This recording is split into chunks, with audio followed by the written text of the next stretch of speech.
Romanos 1, versículo 1 al 16, y el tema que vamos a tener hoy es el verdadero evangelio de Jesucristo.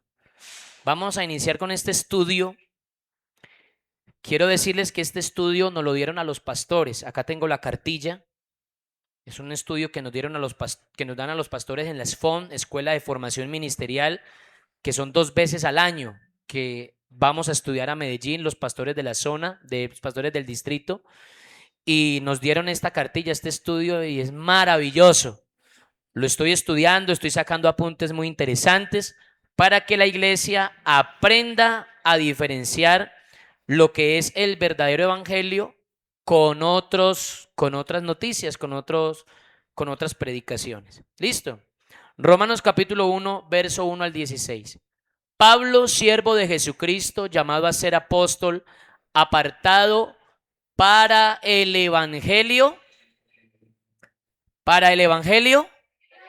Primer principio del evangelio. El evangelio no tiene origen humano.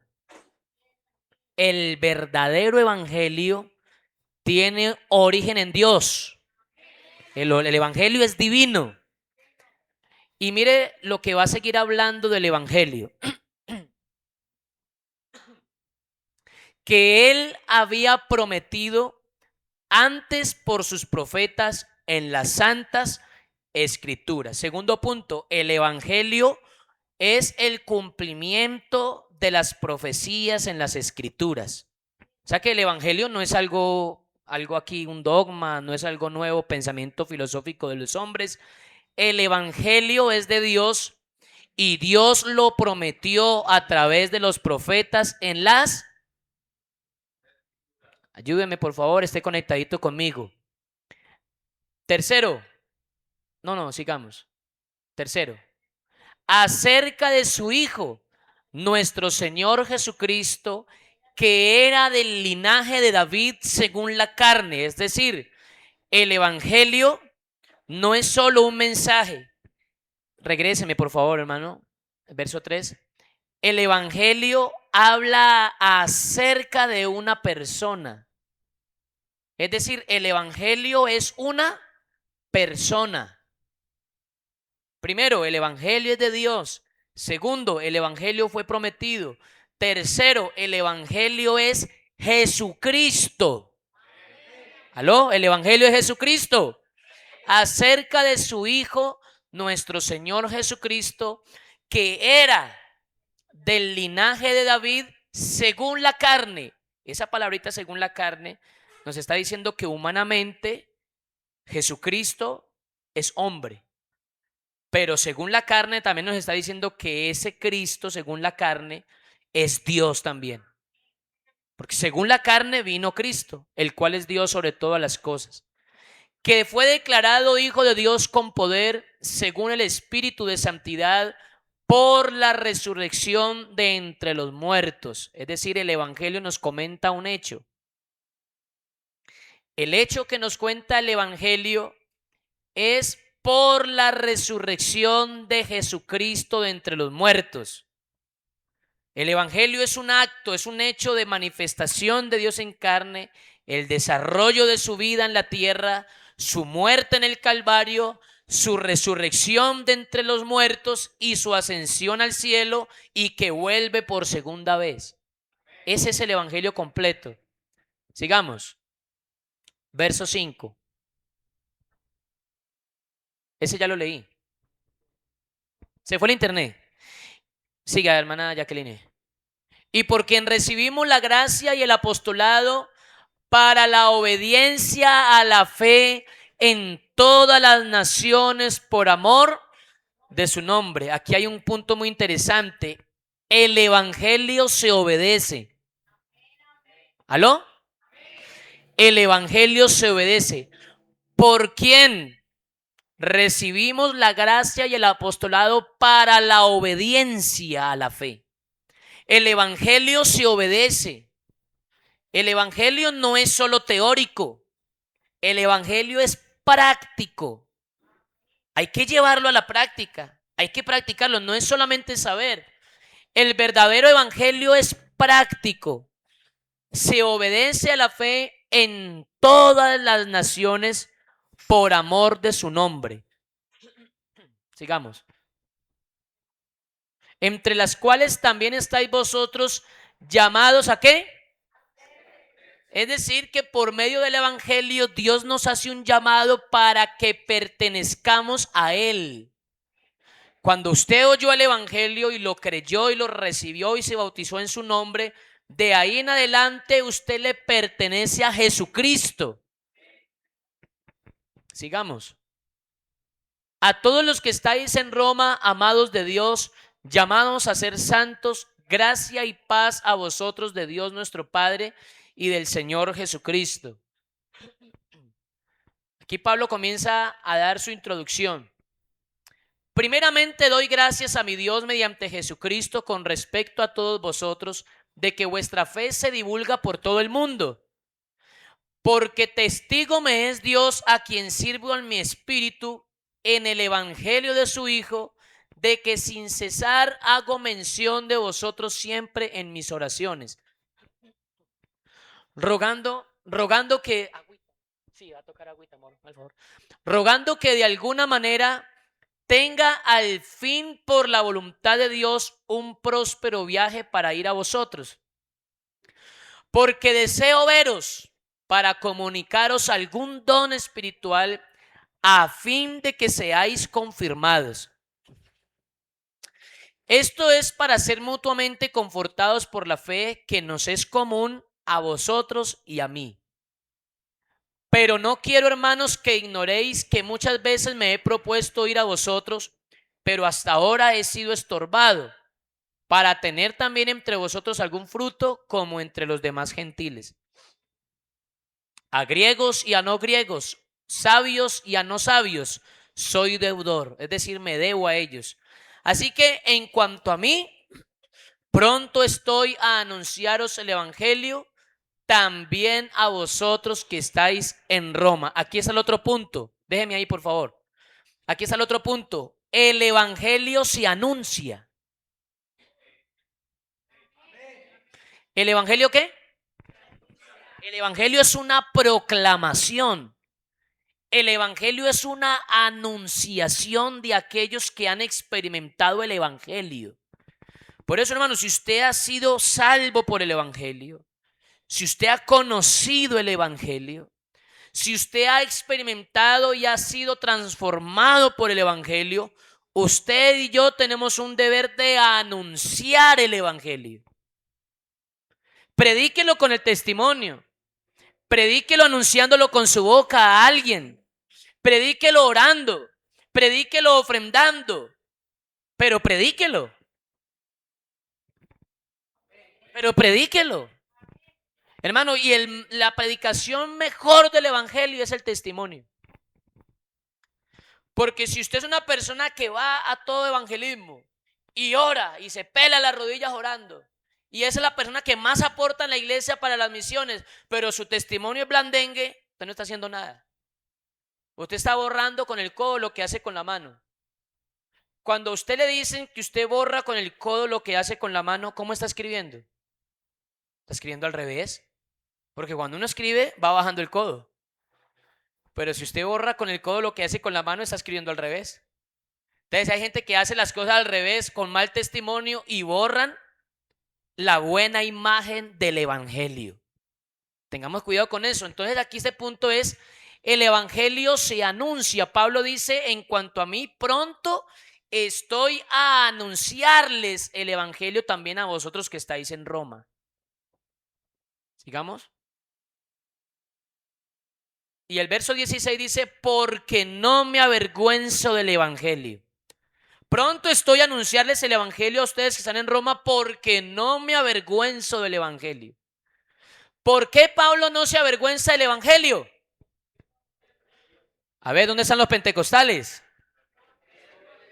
Porque es poder de Dios, ¿para qué? Para salvación. Eso sí, para todo aquel que cree.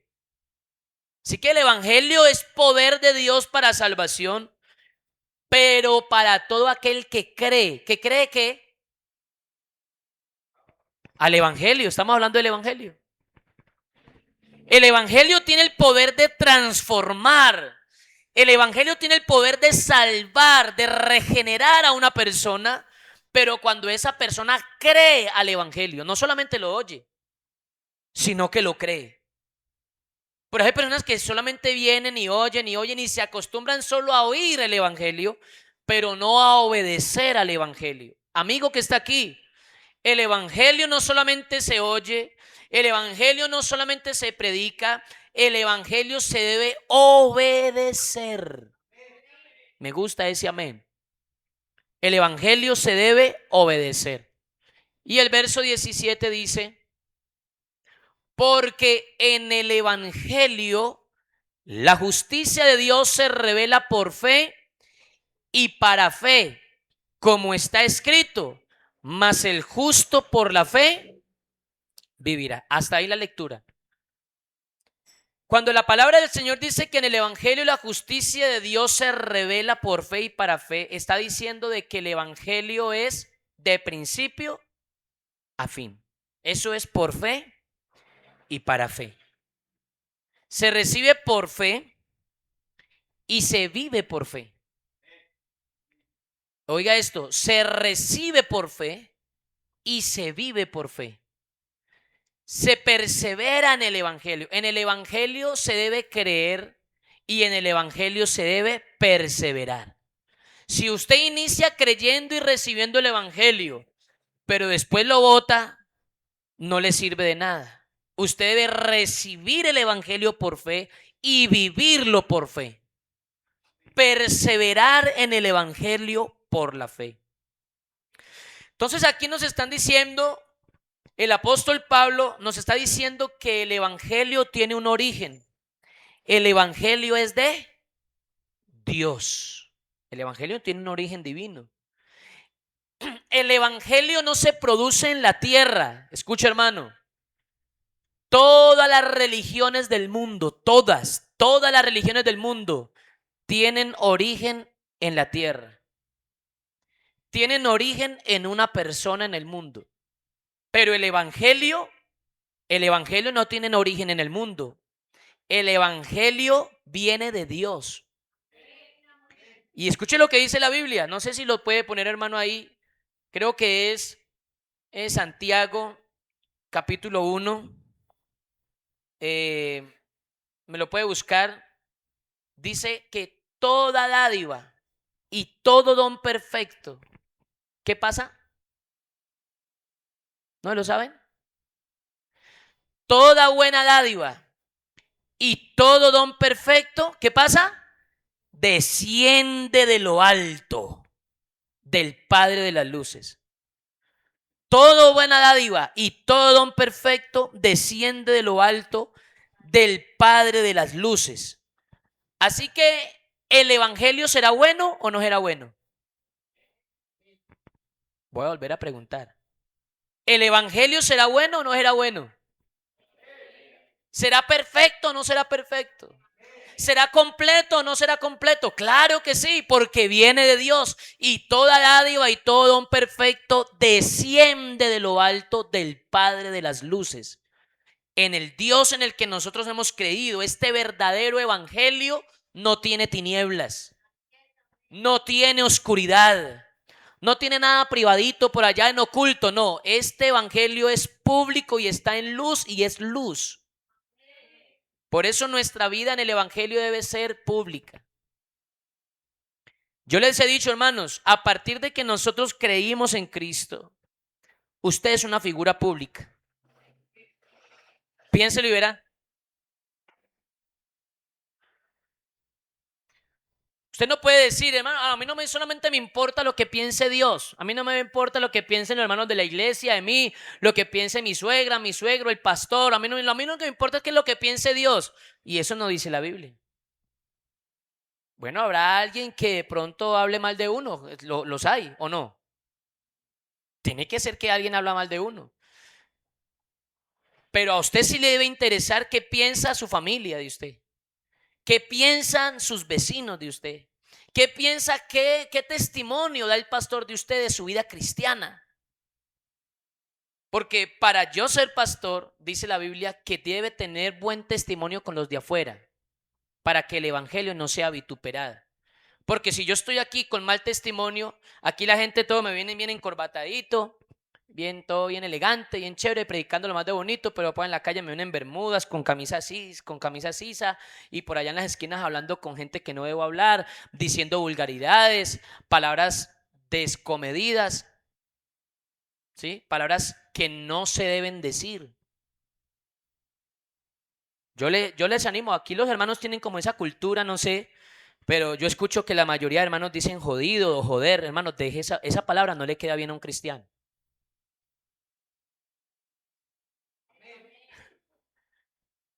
¿Qué tal que yo les diga aquí predicando, hermanos, si hay algún hermano por ahí jodido, venga, hagamos orar por usted? ¿Qué dice usted? ¿Eso se escucha bien a uno? ¿Eso se escuchará bien? Júzguelo, júzguelo. Cambie esa palabra por otra. Hay palabras que se pueden usar. Hay palabras que no son pecado. Hay palabras que no son pecado, pero no suenan bien. Y la Biblia dice que toda palabra corrompida salga, que ninguna palabra de corrompida salga de vuestra boca, sino la que sea buena. ¿La que sea qué? Buena, para que haya gracia a los oyentes. Toda palabra vuestra sea sazonada con sal. Imagínese usted que aquí ahorita en el almuerzo usted le sirva un tremendo sancocho, buena papa, yuca, una presa de gallina bien poderosa, bien elegante. Y usted se sienta con esa gana y ese sancocho se ve muy bueno. Y cuando lo va a probar, ay, amigo, me hace un favor, me regala un poquito de sal. ¿Qué vale la sal en el mercado? Es uno de los productos más económicos que usted compra en la canasta familiar.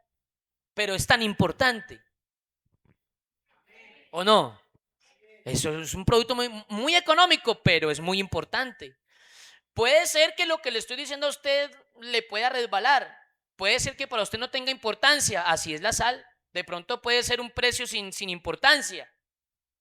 Pero es muy importante dentro de una preparación en comida. Dentro de nuestra vida cristiana en el Evangelio es muy importante que le echemos esa salecita.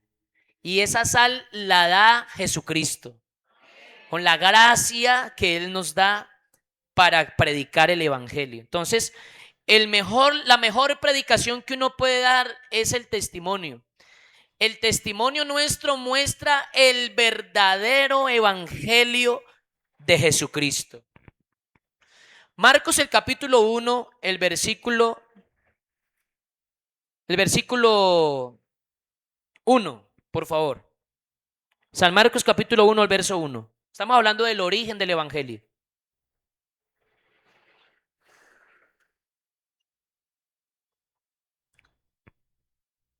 A ver, todos leamos, ahí están en las pantallas, por favor. 1, 2 y 3. A ver, leamos un poquito más fuerte. Ya viene el almuercito. 1, 2, 3. Hijo de Dios. Así que el Evangelio tiene el principio ¿en dónde? En Dios. De ahí es donde debemos arrancar cuál es el verdadero Evangelio, comenzando desde el origen. Como lo decía ahorita, toda religión en el mundo tiene su principio en la tierra y se centra en un hombre. Pero el Evangelio no tiene origen humano. El Evangelio tiene origen divino. La religión es lo que el hombre ha hecho y se ha inventado para tener comunión con Dios y de alguna manera conectarse con Dios, ¿cierto? Pero el Evangelio es lo que Dios ha hecho para llevarnos a nosotros a Dios. ¿Qué será mejor, evangelio o religión? Evangelio. Por eso Pablo no dijo, no me avergüenzo de la religión. Y Pablo era judío. Una de las religiones más importantes para ellos, la religión judía. Bendito sea Dios. Pero Pablo no dijo, no me avergüenzo de mi religión. Él dijo, no me avergüenzo del evangelio, porque es poder de Dios para salvación a todo aquel que cree. Hermano, ¿de qué nos ha salvado Dios? Empecemos por ahí. ¿De qué nos ha salvado Dios? Aquí tengo una anotación y tengo 6 puntos. Aquí me faltó uno. 6 puntos. El primero, Él nos salvó del pecado. Jesucristo es el recurso de Dios para salvarnos del pecado. Lo dice Juan capítulo 1, versículo 29. San Juan capítulo 1, verso 29. Al día siguiente Juan vio a Jesús venir a él y pegó un grito y dijo: he aquí el Cordero de Dios que quita el pecado del mundo. Primer punto importante, Dios nos ha salvado del pecado. Segundo punto, Hechos, el capítulo 23, si me parece que es el 23, versículo 16. Si no estoy mal, entonces es el 26, el capítulo 26.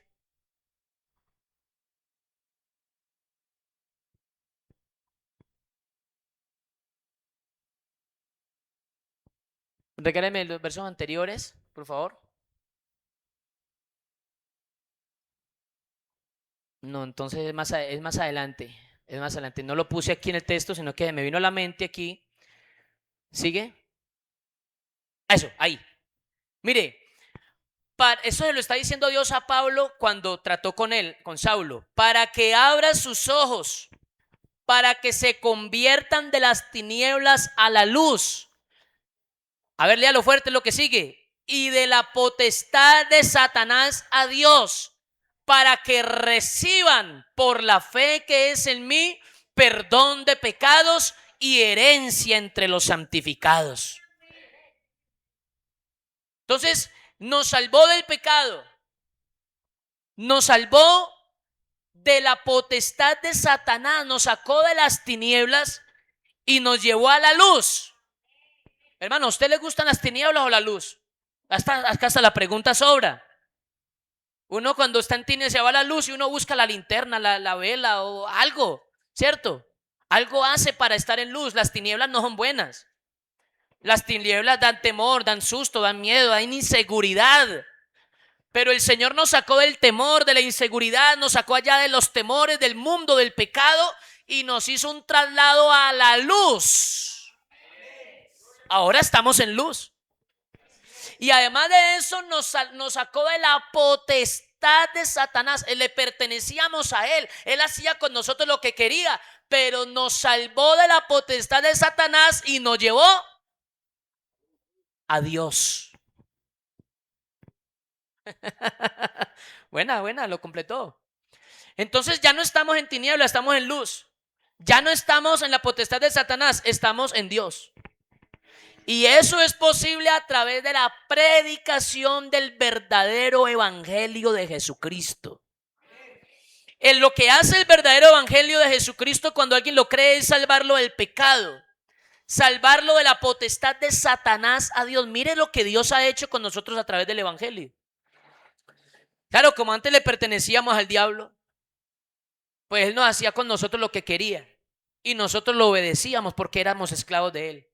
Pero cuando oímos el verdadero evangelio y lo creímos en nuestro corazón, ese evangelio actuó con poder en nosotros para salvarnos. No me avergüenzo del evangelio porque es poder de Dios para salvación a todo aquel que cree. Al judío primeramente y también al griego, porque aquí no hay distinción. Nos salvó del mundo, nos salvó de los demonios, nos salvó de la muerte y nos salvó de la condenación. Mire, escuche estos 6 puntos. Nos salvó del pecado, del poder de Satanás, nos salvó del mundo, nos salvó de los demonios, nos salvó de la muerte, nos salvó de la condenación. Usted mira, hermano, ¿cómo así? Es que usted no se va a morir. No, si yo sí me voy a morir, claro, físicamente me voy a morir. Pero me voy a ir con una esperanza gloriosa que tenemos los hijos de Dios. ¿Sabe qué dice la Biblia? Creo que dice 2 Timoteo 1:5, me parece que eso. Si no, búscamelo por favor. No sé si alguien me ayuda a encontrarlo. Se me están viniendo textos a la mente ahorita.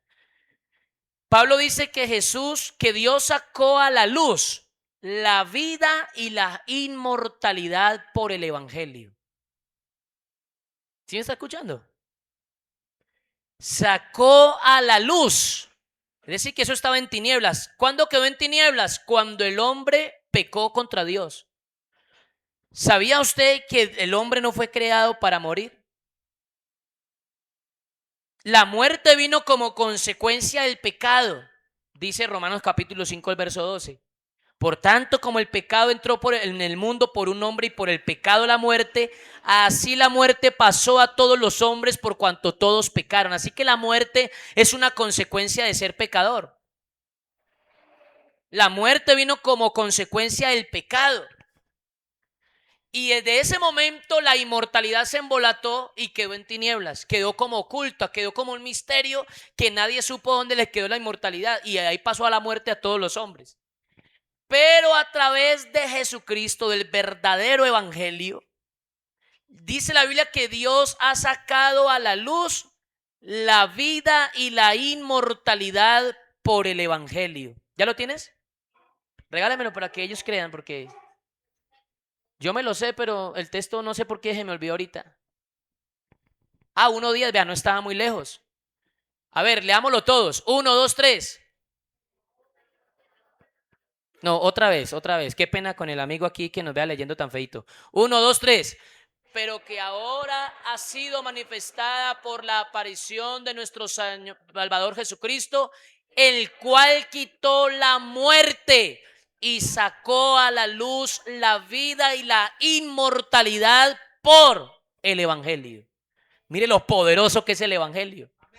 Lo que quedó en tinieblas, que fue la inmortalidad que el hombre perdió por causa del pecado, ahora en Cristo recuperamos lo que el hombre perdió, que fue la inmortalidad. ¿Cuándo recuperamos nosotros la inmortalidad? Cuando Jesucristo venga por la iglesia y que el regreso del Señor está a las puertas. El regreso del Señor está a las puertas. Cristo viene, hermano. Por eso viva en santidad, guárdese para el Señor, cuide su vida espiritual, no se ponga a jugar con ella. Organice lo que tenga que organizar, conságrese a Dios. Viva para Dios porque Cristo viene.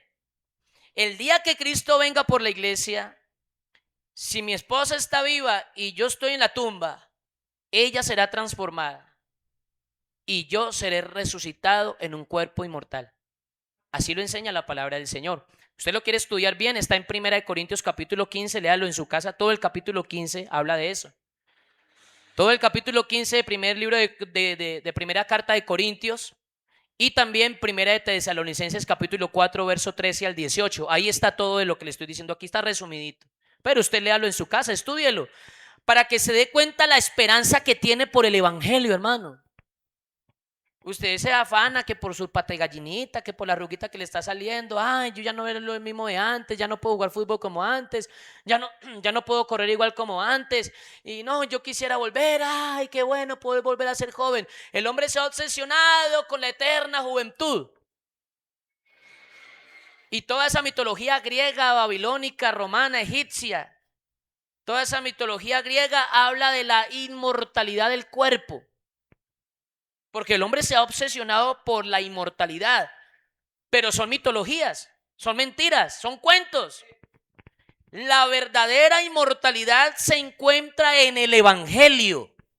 Porque Cristo ha sacado a la luz la vida y la inmortalidad por el evangelio. Por eso la Biblia dice que ya no hay condenación para los que estamos en Cristo Jesús. Y si usted ya no tiene condenación teniendo tanta deuda por el pecado, si ya no tiene deuda, si ya no hay condenación, ¿cómo vive usted? ¿Angustiado, triste, aburrido, acongojado, estresado o vive feliz? ¿Feliz? Saber que usted ya no va para la cárcel, que alguien pagó la deuda por usted, que usted ya no está empeñado por el pecado, que usted ya no está vendido por el pecado, que hubo alguien que lo salvó, que hubo alguien que lo perdonó, que hubo alguien que lo rescató. ¿Cómo no va uno a vivir feliz? Por eso yo vivo alegre, vivo feliz, porque yo he sido salvo y he sido perdonado y siento que Dios me ha perdonado. La salvación se siente, el perdón se experimenta, se siente. Diga gloria a Dios. Más fuerte, diga gloria al Señor Jesús. Así que, hermano, mire la riqueza que tiene el evangelio. Usted esperando que ese remedio le va a arreglar, ¿no? Puede ser que usted se muera ahora aquí mismo y el Señor lo resucita ahora mismo, pero mañana se volverá de otra cosa, se morirá. Porque está establecido para los hombres que mueran una sola vez y después de esto el juicio. Regáleme ese texto y esa es la razón por la que existe el evangelio.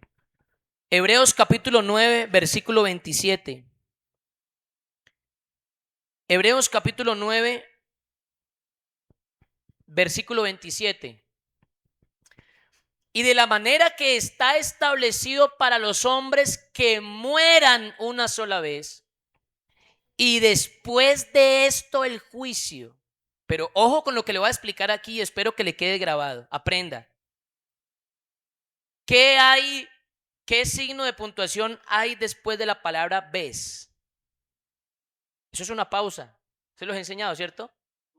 Eso es una pausa en la lectura. Note usted que la lectura no está de corrido. Hay una coma ahí. No me lo voy a colocar, pero le voy a citar este versículo en contraste. Romanos 8:1 dice, ahora pues ninguna condenación hay para los que están en Cristo Jesús. ¿Qué es lo que no hay? No hay condenación. Es decir, que no hay juicio. Porque si no hay condenación es porque no hay juicio. Pero aquí dice que de la manera que está establecido para los hombres que mueran una sola vez, coma, hace una pausa. Y después de esto el juicio. Después de que mueran esa sola vez, vendrá un juicio. Pero como yo acepté a Cristo antes de morir, ¿aló? De la manera que está establecido para los hombres que mueran una sola vez. Por eso, amigos, si usted muere sin Cristo, no hay nada más que hacer por usted. Eso, que los rezos, que pague penitencia, que sáquelo de allí, métalo allá, eso es tradición, eso es dogma, eso es mito, eso no es verdad, eso no es Biblia. Si algo se debe hacer es en vida. Si usted va a recibir a Cristo, recíbalo en vida. ¿Cómo es posible que usted vivió 80 años pachangueando y haciendo de todo lo que quería hacer? Y haciendo todo el mal que quería hacer. Después de muerto, va a poder alguien sacarlo de allá de donde usted vivió 80 años, mal, perdido. Lo van a sacar de allá y lo van a meter en un lugar para que vaya a descansar. Eso es un mito, eso es un dogma, eso no existe. No sé si ustedes se acuerdan que el Papa Benedicto XVI abolió el limbo. Donde iban todos los niños, según eso, donde iban todos los niños que no eran bautizados de bebecitos. ¿Sí se dieron cuenta? Bueno, y si de ahí para atrás, entonces, ¿qué pasó con todos esos niños que fueron para allá? Si ya el Papa, ya este señor lo abolió, ¿para dónde fueron los otros niños? Ahí es donde tenemos que nosotros pensar que no es Biblia. La palabra de Dios no se modifica con el tiempo. La palabra de Dios es palabra de Dios de principio a fin. Y se debe creer, no se modifica. Los pensamientos del hombre y las filosofías y los pensamientos de las mitologías sí evolucionan. Ellas sí han evolucionado. Los que creyeron en la mitología griega cuando nació, cuando empezó, no son los mismos de los que creen hoy. Creen otra cosa porque eso ha evolucionado. Pero el evangelio no ha evolucionado. El evangelio no ha cambiado. Él sigue siendo el mismo y tiene las mismas promesas.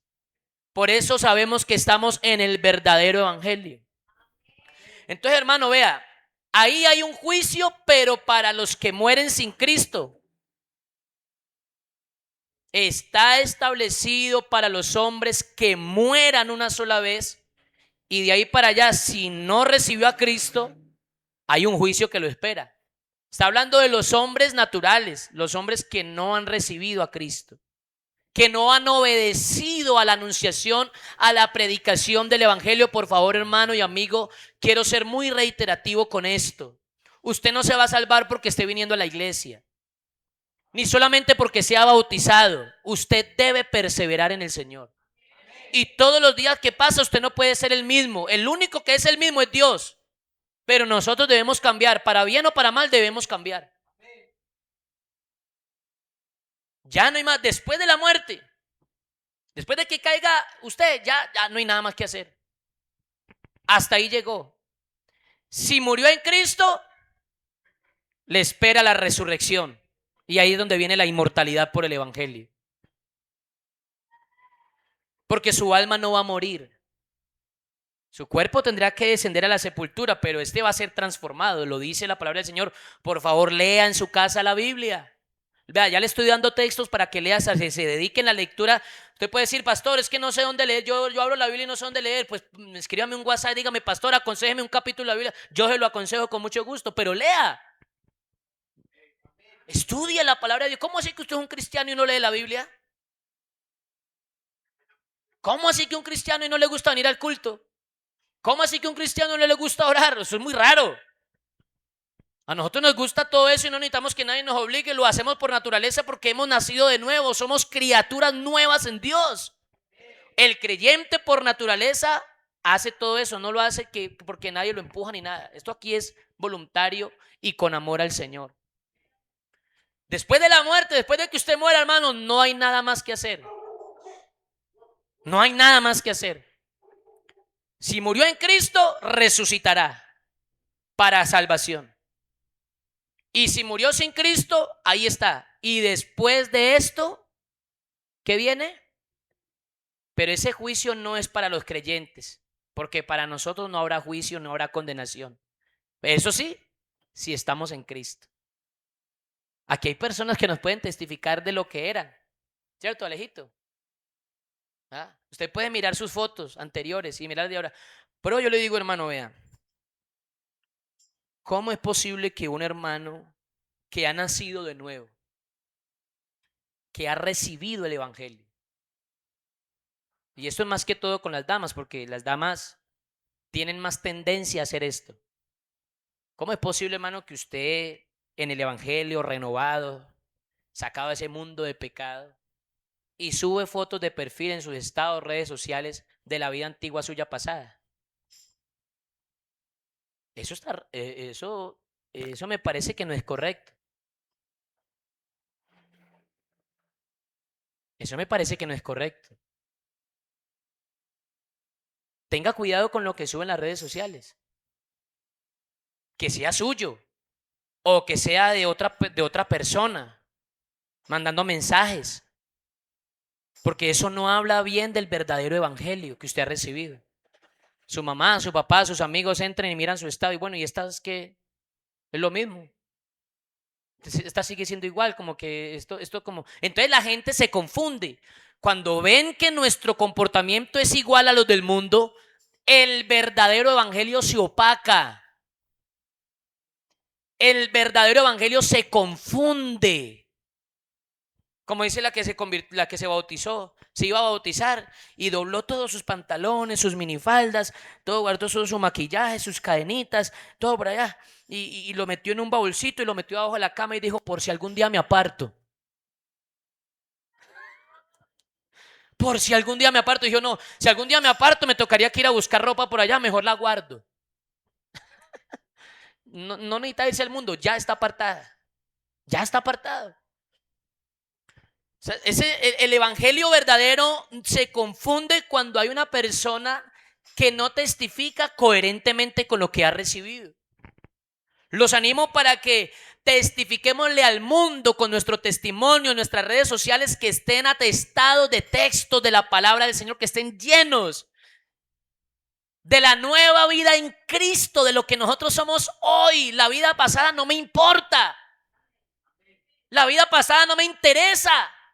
Todo eso está infectado de lo que el mundo me dio: dolor, llanto, angustia, sufrimiento. Yo no quiero saber nada de eso pasado. Ahora pues, de modo que si alguno está en Cristo, nueva criatura es. Las cosas viejas pasaron, he aquí todas son hechas nuevas.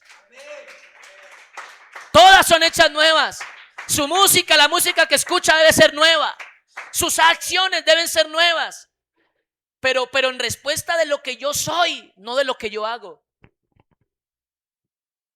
Hay que ser coherentes con el verdadero evangelio. De nosotros depende que la gente crea el verdadero evangelio o se confunda. Si su lenguaje, si usted habla lo mismo que un impío, hermano, ¿qué diferencia va a hacer la gente? Amén. Diga gloria a Dios el que está dormido. Si usted habla lo mismo, si usted viste igual, camina igual, piensa igual, lo mismo que los demás, si usted ¿de qué origen es? Pues el verdadero evangelio no se va a confundir. Claro que se confunde la gente, bueno, entonces esto es lo mismo. Y no van a conocer el verdadero evangelio. La gente va a conocer el verdadero evangelio es a través de mi testimonio de lo que yo soy ahora. Antes no me importa eso ya. Ya no me importa más. Como cuando la mujer rompe con el marido, con el novio, que le fue mal, que le fue infiel y que no quiere volver a saber nada de él. ¿Qué hace él con las fotos y las cartas que tenía? ¿Qué hace? Digan las damas pues. Usted sabe lo que estoy diciendo. Usted prende fuego y se la echa el fuego. Porque no quiero saber nada de ese infeliz. No. ¿Qué es lo que yo tengo que hacer con mi vida antigua, mi vida pasada? Romper. Rompa. No guarde nada de pecado en su vida, en sus teléfonos, en sus dispositivos, en su casa. Todo debe ser nueva criatura en usted, en su vida. Lo que Él hace en mí, lo que el evangelio hace en mí es poder de Dios para salvación. Y la palabra poder viene del griego que significa dinamita. La palabra poder ahí en el griego es dinamita. ¿Y qué hace una dinamita cuando explota? Por eso es que creen en el Big Bang Boom. Eso no sirve para nada. Porque el Big Bang no adorna nada, ni arregla nada, ni genera colores, ni le pone forma a las cosas. Lo que hace una dinamita es destruir. Cuando explota, ¿qué hace? Destruye, acaba, derrumba, pura destrucción. Cuando el poder de Dios se suelta a través del evangelio en la vida de una persona, lo que hace es destruir el pecado. Y el Señor comienza a construir una nueva criatura, una nueva creación. Usted no puede ser el mismo con las mismas. ¿Cómo así que usted va al culto que cristiana y cristiano y grosero con su esposa o irrespetuoso con su pastor? Hay gente que no respeta. No respeta a nadie, ni los animalitos siquiera lo respeta.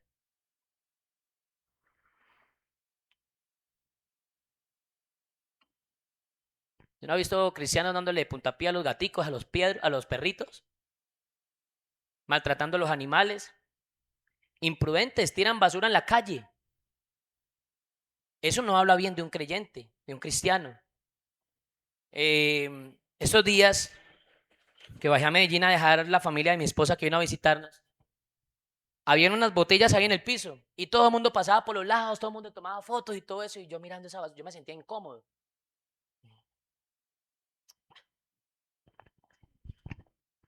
Y las eché en la basura y me dijo una señora, uy, vecino, lo felicito. ¿Y por qué no lo hizo usted?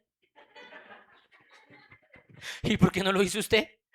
Uno se siente incómodo, el desorden. No. El desorden no es bueno, hermano. Sea una mujer, sea un hombre ordenado en su trabajo, en su casa, ponga las cosas en su sitio.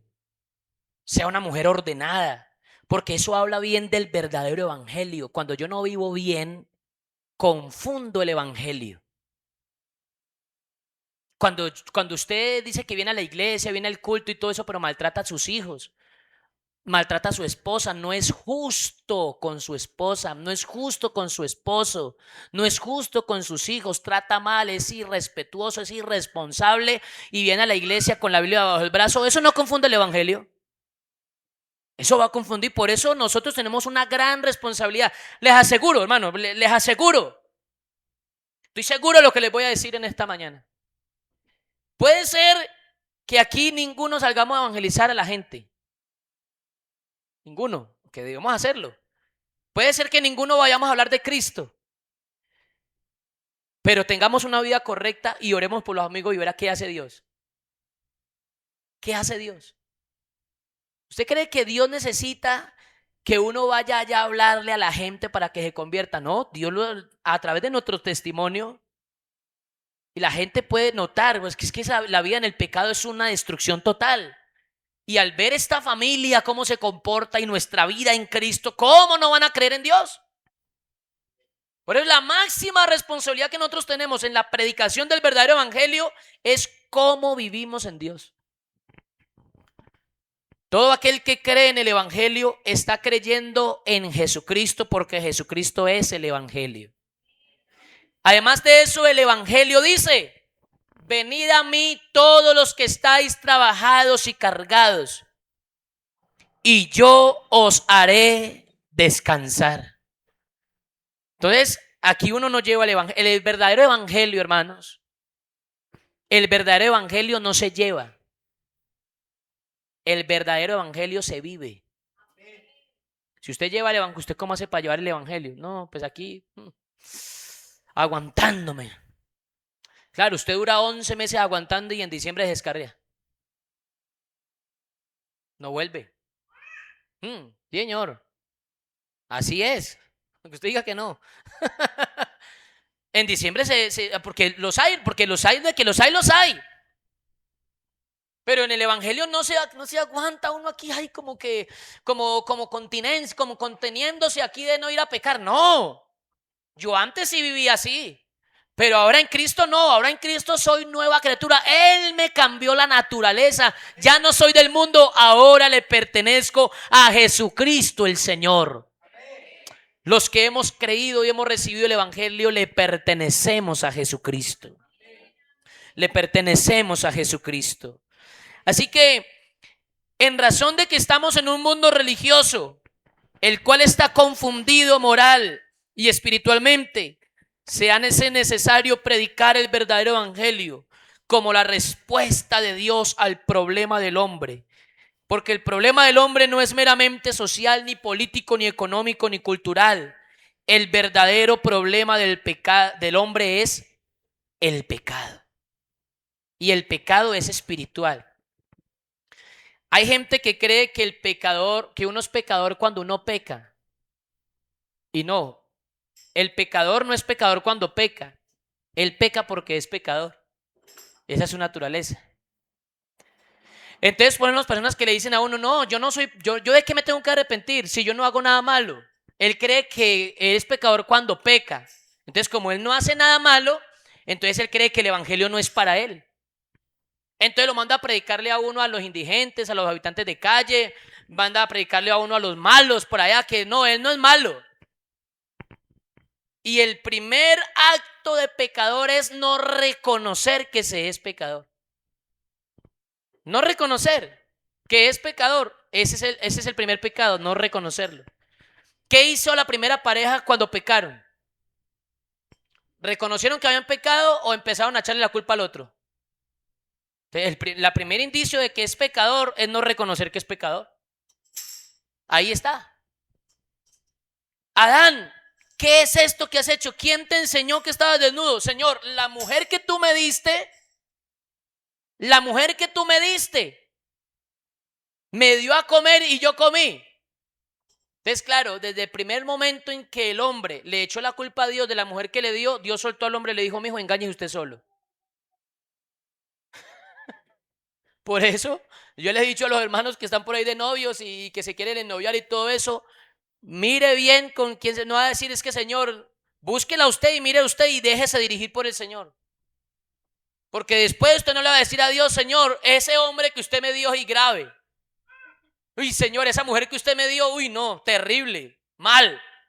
Desde el primer momento en que el hombre le echó la culpa a Dios de la mujer que le dio, dejó que el hombre escogiera solito. Yo no la vuelvo a buscar. Engañe usted solo.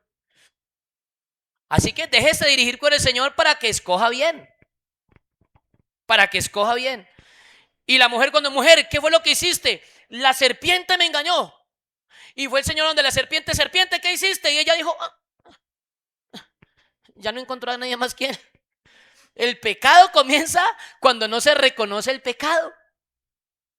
Imagínense, le están diciendo que pecó, le están diciendo que se comió eso, y le están diciendo que por qué se la comió. Yo no me la comí, yo estaba ahí y ya. Y no dicen perdón. Hay hermanos que le faltan al respeto a otros hermanos y no tienen esa sensibilidad de pedir perdón. Aunque no haya tenido la culpa, no tiene esa sensibilidad. Entonces nos llenamos de orgullo. No es que él fue el que falló, el que venga él. Y se llenan de orgullo. Y así no debe ser. El verdadero evangelio se ve en nuestra vida a través de nuestras acciones. ¿Le gustaría, hermano, usted hoy empezar a predicar el verdadero evangelio? ¿Cómo lo podemos predicar? Con nuestra forma de vivir. Y si su forma de vivir, su testimonio no es el mejor, hay vida. Y si hay vida, hay esperanza. Entonces, vamos a salir de aquí con ese pensamiento de predicar el evangelio de alguna manera. Si usted dice, hermano, es que yo soy muy penoso para hablar en público, yo no sé, yo me veo una persona y no sé cómo hablarle, predíquele con su testimonio. Predíquele con su testimonio. Hermana, usted no tiene que llenar su boca de argumentos para hablarle a su esposo del evangelio y ganárselo para el Señor. Gáneselo con su testimonio. Sea diferente. Y no se sienta mejor. De eso vamos a hablar dentro de 8 días. El verdadero evangelio no causa mejoría en las personas. El verdadero evangelio cambia, transforma, regenera. Hace nuevas criaturas. Eso de que al taller del maestro vengo, eso es mentira, eso no es así. Que él me va a reparar. Dios no repara. Desde ya lo animo para que escuche música de la iglesia. Porque la música hoy cristiana es un comercio. Y ahí también se confunde el verdadero evangelio. Porque la gente cree que levantar las manos, llorar y ir a cualquier parte se está haciendo lo mismo. Y no, el verdadero evangelio no se puede confundir. ¿Qué día fuimos a un lugar y apenas se dieron cuenta que éramos cristianos, quitaron la música de Diomedes Díaz y pusieron música, y la que pusieron fue música, según eso, cristiana? Música, ¿cómo le llamará uno a eso para uno no confundirse tampoco? Ayúdeme, Estefita. Ayúdenme a buscarle una palabra. Ah,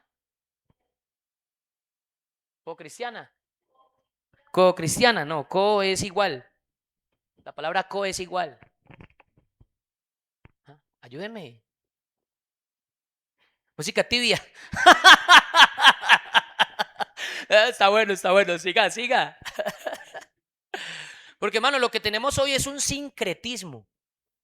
¿Usted sabe qué es un sincretismo? Levante la manito el que quiere saber qué es un sincretismo. El sincretismo es una mezcla entre lo mundano y lo espiritual.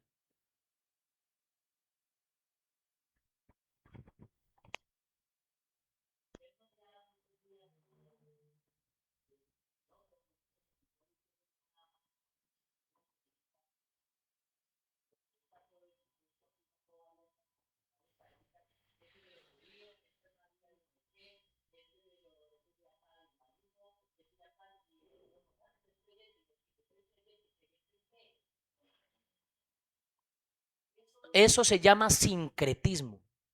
Cuando yo mezclo todo y hago una revoltura de todo. El mundo en el que estamos hoy es un sincretismo. Y la música tibia, la música tibia,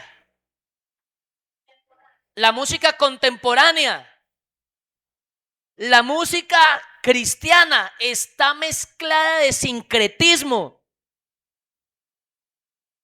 Vaya, dígale a ellos que quiten la música y pongan una de Kerles, no les gusta. Porque la música de Kerles está impregnada del nombre de Jesús por toda parte. La música de los clarines del rey, la música, si no, busquen al pastor Samuel Sánchez, también canta bueno, lo recomiendo. Ayúdenle allá, ayúdenle. Entonces vamos a orar al Señor, póngase de pie en el nombre de Jesucristo. Ustedes han venido a una escuela, ¿ustedes van a la escuela qué? Aprender. ¿Sí aprendieron? Voy a hacer lo que hace Deyer, les voy a dar una bananita al que me responda. Dentro de 8 días les voy a hacer un resumen. Vamos a hacer un resumen, voy a hacer preguntas. Y ojalá que se acostumbre a traer donde anotar. Haga anotaciones, tome citas bíblicas, apunte, anote, ¿cierto? Tome su anotación de las citas bíblicas, de una frase, de algo, que lo que está escrito, escrito está. ¿Quién se quiere ir de aquí animado a predicar el evangelio con su testimonio?